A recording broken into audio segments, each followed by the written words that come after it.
चलिए विद्यार्थी question number 5 को सॉल्व कर लेते हैं। एक्सरसाइज पता है 1.2 है, ठीक है। वो भी इजी कॉन्सेप्ट के साथ समझाएंगे विद्यार्थी। जांच कीजिए कि क्या किसी प्राकृतिक संख्या n के लिए संख्या 6n अंक शून्य पर समाप्त हो सकती है। तो सबसे पहले विद्यार्थी किसी भी अंक का शून्य पर समाप्त होने के लिए सबसे पहले उसका अभाज्य गुणखंडों की संख्या जो होगी विद्यार्थी पता है 2 और क्या होना चाहिए 5। अभाज्य गुणखंडों में 2 और क्या होना चाहिए 5, दोनों होना चाहिए, ठीक है। यहाँ प्राकृतिक संख्या n यानी 2 एक बार आए या 2 बार आए, 5 भी एक बार आए या 2 बार या 2 से अधिक बार आए, पर उन अभाज्य गुणखंडों में 2 और 5 होना चाहिए, तभी वो अंक शून्य पर समाप्त होगी, ठीक है। ये रूल को याद कर लेना विद्यार्थी, ठीक है।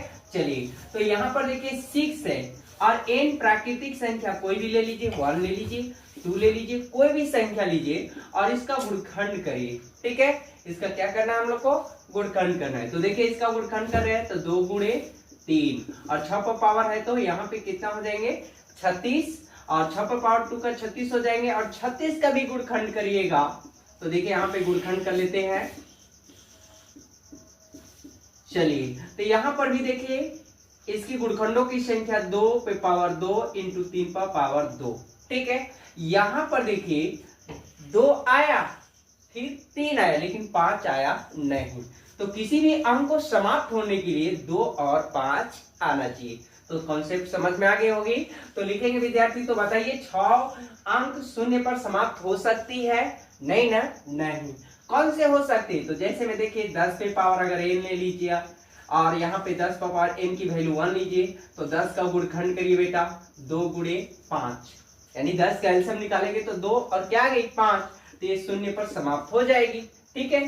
तो लिखेंगे बेटा हल में 6n अंक शून्य पर समाप्त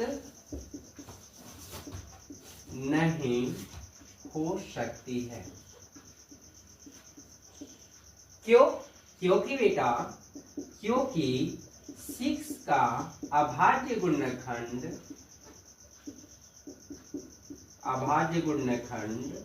क्या आया 2 और क्या आया 3 है। अतः इनमें 2 और 5 यानी दोनों लिख सकेंगे, दोनों शामिल नहीं हो गई।